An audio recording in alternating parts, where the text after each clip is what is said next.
Yeah, he bit one lady, left 4 puncture wounds and a severe bruise up her back. So you guys might want to back up a bit there. I don't want to get your head kicked off or something. Let's do it. Come on, Buck.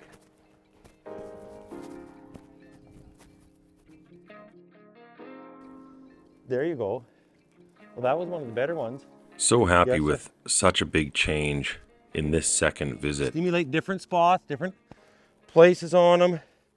Touch his legs. Compared to all the kicking, bucking, reacting, fighting of the last session. Okay, good enough. Here, let's cool him off with a little more touchy stuff.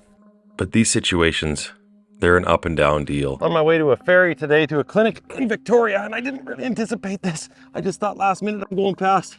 I could catch a later ferry. Come see Buck. I didn't know it was. When you touch people, they're able to scientifically prove it releases something that goes through the blood-brain barrier to help a horse relax. It actually helps change the brain. When I rub a horse now, I touch a horse, I put my body, my rib cage on his rib cage, I touch on them, and I get up against them like that. You know, I notice I do it with a little more like intention, a little more like, hey, I'm here, touch on you. Let's let that sink in like that's an okay thing, that's a good thing. They're kinesthetic, they touch and they groom and they love on each other. And I gotta be part of his herd here.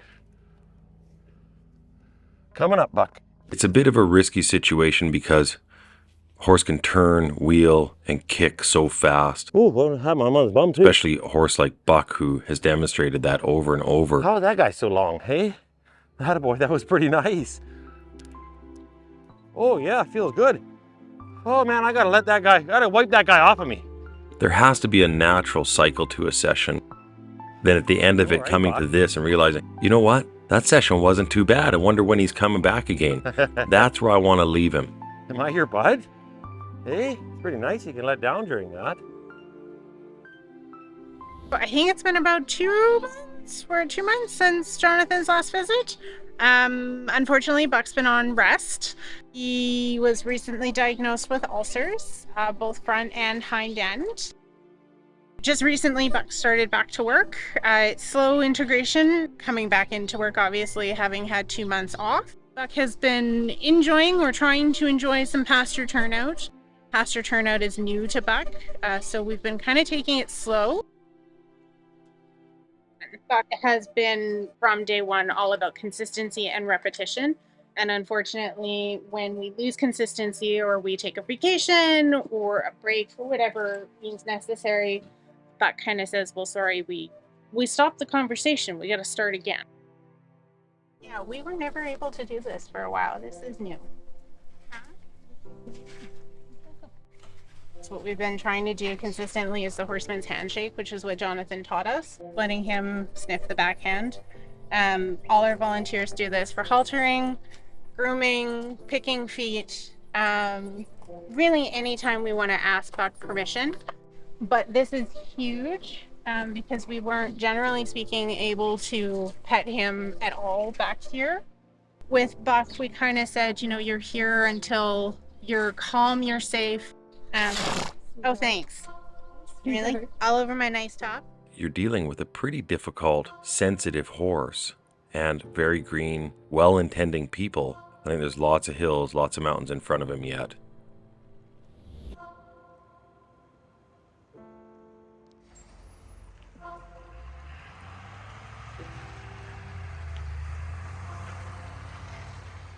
I'm kind of excited. It's a little bit of a wintry day. We get to go see Buck. He's been having a good summer. He got to be led in and out. You know, you always want to make him a riding horse and go riding on the ranch and everything else, but he's dealing with care issues, and for him to be able to be like led in and out all summer, and almost all the volunteers can handle him if they're highly respectful of his space. But Celina's doing an awesome job, and they're just kind of navigating, figuring out any care issues that he has. I think that's going to make progress. The more he can, get away from a track life and just kind of live this life that he's living here, I think he's going to have great options. So get to go see Buck today. He's having his big lay down. Yes. Does he lay down often out here? Or? He does. This is new. Isn't that nice? It would have been great to have a session with him. The footing is obviously terrible. We can't risk him slipping. So where was his pen? Was his pasture for the summer out here? He was in with Mama, our 30-year-old, Oh, and wow. we went into the middle field, and we put him in our big field with her. She loved it, and I thought maybe a buddy, some space. Yeah. And he did the Indy 500, ran all the way up down the hill, came running down the hill, and I went, he's not stopping. Uh-oh. And he went crashing into the gate. Oh did my a gosh. Lovely rolling hind end stop, and then you could just see the shakes. Yeah. And I was like, okay, you're done. Yeah. Did he manage to get back out there? He got back out there. Every time we put him back out, he'd come running to the gate. He never tried running into the gate again, Yeah. but he just would not settle. Well, I'm glad to hear that he's be able to be led out there, and you know, that's awesome. Hey, Buck, you're coming over, buddy. Hi. Oh, yeah, bright eyes and bushy tail after a big nap. You remember me? Hi. For even him to come up to me like that is nice and quiet and give me a nice It's little... a huge change. He greets me every morning, which is a huge change. There are some volunteers he does not like and makes it very clear. Him and Dean are good friends, and Dean, have you been getting along with him? Dean gets along really Good well. deal. Yeah. Oh, I'm glad to hear that. He just always seemed to be angry, I guess. And in the last little while, he's been completely different. Like I'll be in this paddocks and he'll walk up to me now and he'll come and say hi, where he never used to. Is that And it's right? probably been 3 weeks to a month. You know, that time hanging with him, letting him be spending time, so many times they get, like, there's so many things are happening to horses. You know, like, we come and grab them, we do this, we go shoeing, we, you know, the vet, we haul them here, haul them there, we ride them. It's always happening to them. They start to anticipate when something comes into their space, it's going to happen to them. There's going to be pressure. Right. And by just coming to say goodbye, by coming to spend time in his space, it's building that relationship, and that it changes the context. Yeah, he's pretty cool. These- He's my favorite. He is, eh? Do you have any horse background? Not really, no. When I was younger, I grew up in a farming community, so I rode horses then, but that was years and years ago. Yeah. Maybe that's when it started. There was one day he was on we had him tied for dinner, and after that I just walked around his paddocks with him for probably 6 or 7 laps around, and he just followed. He did. Yeah, and He's liking you, man. It makes my day to hear this. And you So- guys, it's always hard having staff for anything, let alone Oh, absolutely. when you have, you know, people that are trying to handle a difficult horse. Yeah, absolutely. I know Miranda and I shake our heads and kind of go, I don't even know where to begin. So I would very much appreciate the help. Of course. Because yeah, there are some things I can do, and then there are some things where I'm like, I don't know what you just did, and Yeah. And I'm hoping that, you know, people see this and they go, hey, wonder how else we can help. And Yeah. I know you're limited resources here. These lessons that we learn with Buck end up being the lessons that we approach all the horses with. oh, absolutely. Even if they're willing to let us just walk right in, you still walk in, you say, hey, how you doing? You know, I'm walking in your space. And you kind of do that introduction. Awesome, my friend. Well, I'm going to go say goodbye to him. Okay. Okay. And Dean, you keep up the good work, buddy. I'm really glad to hear that. It'll change his life. Good boy. Boy, is he ever just softer. His body, his whole mind just feels so much more at peace. Is that ever exciting and gratifying? There's another person there, and Dean said something that's just so true. You know, he's a beautiful horse. He deserves a chance. If things aren't, you know, kind of going in the right direction, at least he's happy, he's eating. I've had some good reports in terms of the health. There's Celina. Looking pretty comfy over here, Celina. And the life of a volunteer, you know, like I look at this and there's not many horses, but it's hard when you work full time and it's, It you know, is. you don't live here. And what keeps you from just pulling the pin and saying, you know, I mean, obviously it's beautiful to come out here, but I learn a lot from them, yeah, which I find interesting. well, I respect you for it. And I Thank think you. giving back to horses and just, you know, giving them a second life. It's rewarding work. You get to see them be adopted. You get to see them go to their, you know, new ownership. You get to help them through their struggles. And sometimes it's end of care. We've had a lot of seniors lately, which has been a hard road. But at the same time, it's knowing that, you know, we've given them one last ride, essentially, one last good ride. It's not for the faint of heart, I tell people. There are lots of tears, there are lots of bottles of wine. and then Buck had a meltdown. I'd never seen him like that. What happened? I got an SOS text message and I went running, and he was not the Buck we knew. I mean, we had a calm, collected, could groom, everyone could halter him, pick up his feet, you name it, touch him, lead him around. He was fine. And then all of a sudden, it was like we had a different horse. He's striking, he's bucking, he's lunging, he's bolting, he's kicking. And it was 8 days of conversation. I was in tears, I was frustrated, and I sat on the ground and I was like, shit. Yes. Like, I'm done. And then I finally got a halter on him, and I'm like, great, let's just do this. I mean, he is a lovely, sweet boy. I mean, he will come and nuzzle me, and I'm very cautious because I'm always watching the ears going like, what are you doing? Because there are times where he will test the boundary and try and nip.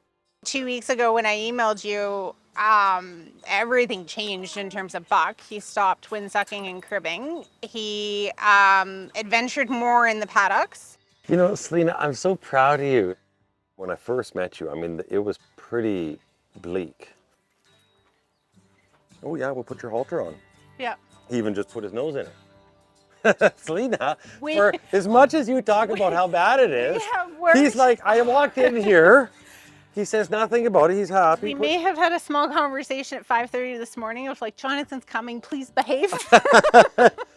No, when we first met him, he just, every time we went near him, he just had something to say and he had to make an opinion about it. Now he just like, people are good. I like it.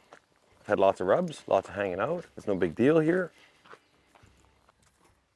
He's got a very nice, either your talking did it or you guys are on the right track here. We must be, because it's been no small feat. Yeah. Buck is looking soft. Great to see him interacting with people without that tense, braced posture and attitude. You know, we kind of started out the very first time the saddle was thrown on the fence, maybe we can ride, you know, and now we're down to, can we catch him? Yeah. Can we safely lead him? Yeah. Can we hang out with him? Can we share space and have him do that in a comfortable way? But I like that he's leading so nicely though. He stops when you stop. I mean, you've done a great job of that. Thank you. Still a lot of uphill ahead for Buck, but I'm more optimistic than ever to see him at least having some interaction with people as a fresh start for his life. Boy, any change, he can only handle it for a minute, eh? It's enough, eh, Buck? Good Lord. He can't even do grass. Nope. Okay, Buck, well, that was that. We're gonna go back to the pen. There's always a risk turning him out. There's gonna be, but the big thing is he's gonna need to make change and accept that in time. Or this life of isolation in a small gravel pen, it's better than nothing, but I sure would love to see him out on the grass. Good boy, look how well you tolerated that. That was a big outing? That was a big outing. Wow. Oh, he likes to scratch. Obviously, to me, there's always a lesson somewhere. Yeah. And then he... I think you've learned more from Buck than you think you've learned. I have learned lots. Yeah. I have learned lots of life lessons. Patience is a virtue. Patience is never my strong suit. Really.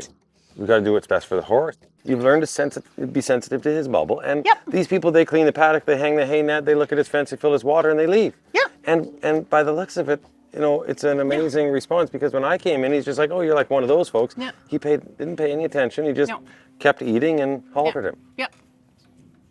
These are all big things. He had his meltdown, and I was like, look, we can't do this. Like, we need to, you know, if we don't do something, then unfortunately we're left with euthanasia, because what else can we do? He's not safe. But I want to put wind in your sails to say that you did a great job. You're doing a great job. And I know you're doing it with learning and limited skills, and you own that. And you never blamed Buck ever. It's always trying to learn to be better, and you manage what you can with these wonderful volunteers and figuring this out for Buck. He's got a better life than he had before. His other life was a euthanasia option. Yeah. You know, it was going down that road. And you guys have adjusted your goals and found a way to do it. And I know that because you try so hard, you always want to think to the next. I do. But like you've done well with this. That's the plan. You've done really well with this. Thank He you. feels good. He Thank feels you. 100 times better than he did last time when I met him, or when I first met him. Yeah. And, you know, I'm happy about that. I feel for the guy, you know, change is hard. I mean, it's hard for everybody. And just like for any of us, it's taking little pieces at a time and recognizing that, yeah, it's going to be uncomfortable. I think Celina and I with Buck are a little bit on a similar journey. You know, it starts out, initially you kind of think, wow, he's going to ride off in the sunset. And I don't think that's in the cards for Buck at this point. Maybe it'll change. He gets an old buddy horse that teaches him how to be a horse. Maybe not. Maybe this is good for him. He's alive and he's handleable. It's not what I originally was hoping for, but when you add up the pluses, it's good. There's the part of me, and I think it's like what I'm telling Celina is like, you know, you've done good. Like, just be happy with what you've done. I've got to say that here to myself too. It's like, I won't have a limited time here. I'm volunteering to help out where I can here. And he's happy. Buck doesn't care. Buck has no goals other than just be alive. Volunteers have never been the same past COVID. No offer is small. There's always something.